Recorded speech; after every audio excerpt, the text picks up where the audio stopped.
Stop making that mistake. Let's fix it. And listen for the mistake you are making before fixing it. If you're interested to know how to fix your face, your neck, your chest, this video is for you. Number 1, washing and scrubbing your face. Cleaning, as you said, you are cleaning it. Exfoliating your face every time. You are destroying the barrier. I mean, you are scraping your skin barrier. So, number 2, skipping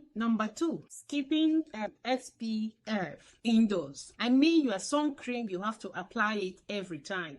Because even though from the window, in the house, in the car, the sun is getting on you.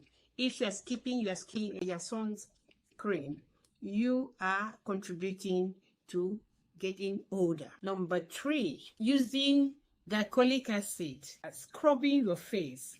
I mean, cleaning your face, using much retinol, everything.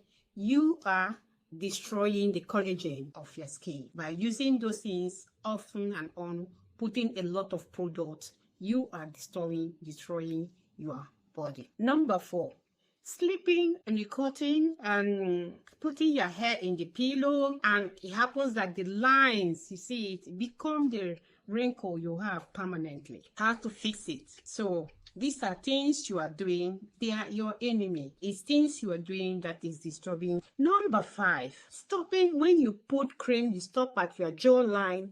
Forget your neck, your chest. You are contributing. Your face will be good, and your neck will be rumpled, and the chest will be wrinkled. You are the one causing those things. So how to fix